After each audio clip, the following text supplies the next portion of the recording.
सदर और general secretary जो हैं वो भी बेचारे दिल मिला रहे हैं। वो अपने सदीक जान साहब जो जनरल सेक्रेटरी हैं यूट्यूब विंग जो है तहरीक इंसाफ का, उसके वो जो है वो भी वो कह रहे हैं धोखा हो गया, फलाना हो गया।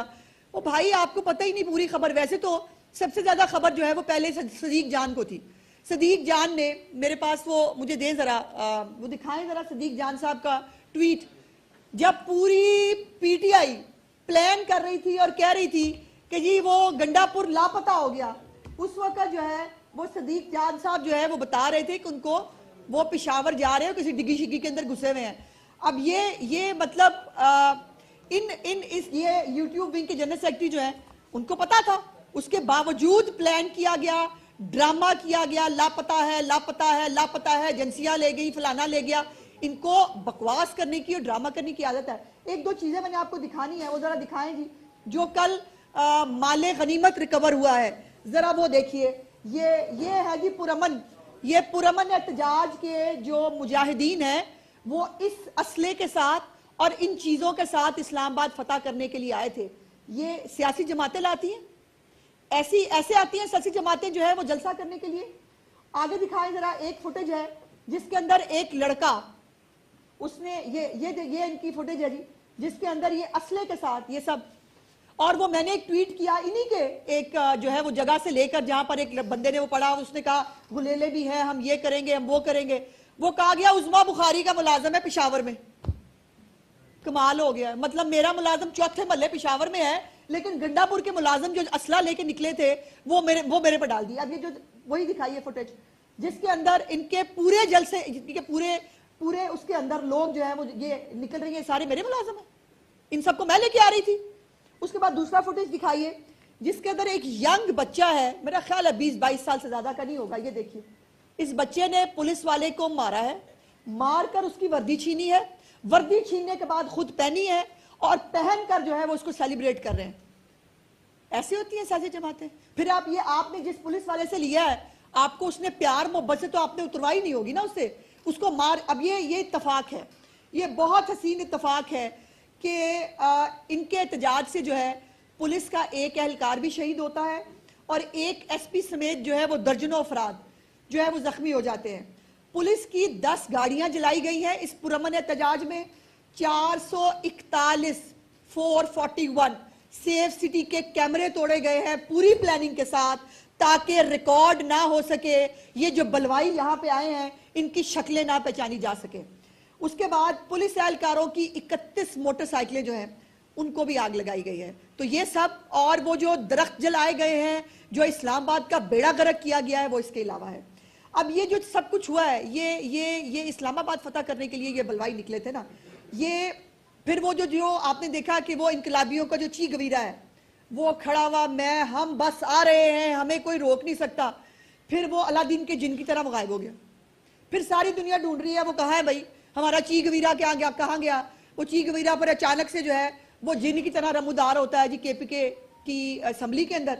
और लेकिन यह है कि उनके जो दिहाड़ीदार यूट्यूबर हैं या उनके बेचारे जो कारकुन हैं, मुझे उन पर तरस आता है। कोई जो है उसकी स्टोरी मानने के लिए तैयार नहीं। कल उसने बड़ी जज्बाती और दोबारा वो इस्लामाबाद के आईजी को धमकियां दे रहे हैं खड़े होके केपीके की असेंबली के अंदर। भाई वो खड़ा था आईजी इस्लामाबाद, रोड पे था, उसके साथ वहां हिसाब किताब कर लेते ना। फिर इतनी हिम्मत ही तो क्यों गए थे केपीके के अंदर हाउस में छुपने के लिए। और फिर यह है कि ये अलादीन का जो जिन है, ये 24 घंटे में 12 जिले जो है वो कहता है मैं घूम के आया था, मेरे पास पैसे भी नहीं थे और मैं 12 जिलों में जो है घूमता हुआ जो है वो पहुंचा हूं। अब ये मतलब मुझे सब लोगों ने पूछा कि 12 जिले कौन कौन से हो सकते हैं, आपको कोई मतलब है? मैं कहा भाई अगर उसका लीडर जो है वो 12 मौसम बना सकता है तो भाई उसका भी पेशावर जाने में 12 जिले आ सकते हैं, कौन सी बड़ी बात है। इनकी ये हरकतें, पता नहीं कौन सी दवाइयां खा के ये करते हैं और कौन से स्टेट ऑफ माइंड के अंदर ये लोग होते हैं। एक बात जो है वो बड़ी सिंपल है, जो मैं वाइंड अप करते हुए कहना चाहती हूँ कि मैं फिर से पंजाब की आवाम का बहुत तहे दिल से चीफ मिनिस्टर की साहिबा की तरफ से, पंजाब हुकूमत की तरफ से शुक्रिया अदा करना चाहती हूँ कि उन्होंने इनके फसाद को जो है वो बिल्कुल रिजेक्ट किया। लाहौर के अंदर भी चंद वकील और को 2-4 टोलियां इर्द गिर्द आपको कहीं कहीं मंडलाती भी नजर आई। उसके अलावा पूरे लाहौर के अंदर जो ये एक्सपेक्ट कर रहे थे या जो इनको लगता था कि इमरान खान की कॉल पे कौम बाहर आ जाएगी, ऐसा कुछ नहीं हुआ। सबने देखा ऐसा कुछ नहीं हुआ और होना भी नहीं था। पंजाब के लोग बाहर क्यों निकलेंगे? क्योंकि उनको घरों पे दवाई मिल रही है। पंजाब के लोग बाहर क्यों निकलेंगे? आज भी चीफ मिनिस्टर साहिबा ने जो 19 तहसीलें हैं पंजाब की, उसके गर्ल्स कॉलेजेस को बसें तकसीम की हैं। वो पंजाब की बच्चियों को, पंजाब के बच्चों को जो है मोटरसाइकिलें मिल रही हैं, ग्रीन बाइक्स मिल रही हैं, उनको कर्जे मिल रहे हैं, उनको जो है उनको किसानों को कार्ड्स मिल रहे हैं, हिम्मत कार्ड्स डिस्ट्रीब्यूट हो रहे हैं, लोग बच्चों को लैपटॉप देने जा रही हैं, निकल रहे। और खैबर पख्तूनख्वा के लोग जो निकल रहे हैं, उनसे मेरी दस्तबदस्ता गुजारिश यह है कि यह आपका मुकद्दर नहीं था। मैं आपके मुकद्दर में ये धक्के खाना, ये आंसू गैस, ये हर वक्त चढ़ाई करने आना आपका मुकद्दर ये नहीं है। आपके मुकद्दर में भी पंजाब जैसी तरक्की होनी चाहिए। गिरेबान पकड़े उन लोगों के जो आपको लेके आते हैं पता नहीं क्या कह के। और जो मुलाजमीन है, सरकारी मुलाजमीन, उनकी भी बाय द वे लिस्ट आ गई है। वो जिनको लाया गया था, सरकारी जो पुलिस के लोग थे वाइट कपड़ों में भी और यूनिफॉर्म के साथ भी, उनकी भी लिस्टें जो है वो सामने आ गई हैं। और ये देखें, ये पीटीआई का, ये जरा लगाएं पीटीआई वाला, ये पीटीआई का अपना ट्विटर हैंडल है, revolution has come knocking at Pakistan door. ये देखें, ये रेवोल्यूशन ला रहे थे, ये वो पीटीआई वाला लगाए, ये रेवोल्यूशन लाना था इन्होंने। रेवोल्यूशन कौन सा था? वो बांग्लादेश वाला। बांग्लादेश के लोग जो है ना, वो 15 साल से शायद वो किसी जिन हालात का शिकार थे वो करने के लिए निकले थे। यहां पर पाकिस्तान बांग्लादेश नहीं है। और ये जो शेख मुजीब पे भी आपको बहुत मोहब्बतें आई हुई है ना, बहुत अरसे से बांग्लादेश आपको बहुत अच्छा लग रहा है, ये जो है ये भी सब पता है हमें कि आप कहां से बोल रहे हैं।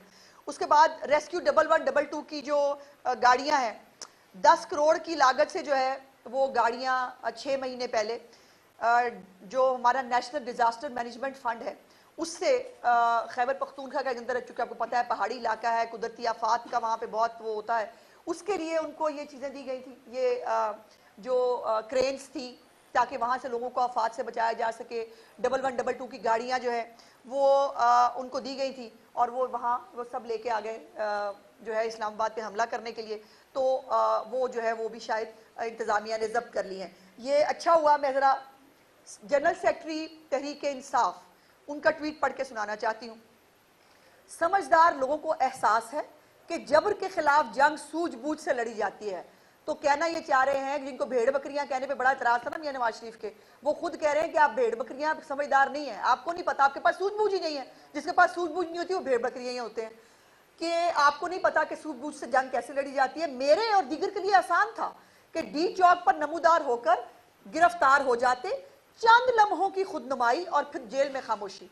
मेरा सवाल यह है कि जिन बच्चों को आपने जेल में भिजवाया है, जिन बच्चों को खुदनुमाई के लिए आपने भिजवाया था, वो चूंकि वो एलीट क्लास के बच्चे नहीं हैं, वो आम खैबर पख्तूनख्वा के बच्चे हैं, उनके लिए जो जेलों में जाना जायज़ है, आप लोगों के लिए जो है वो घरों में बैठना बड़ा जो है वो ज़रूरी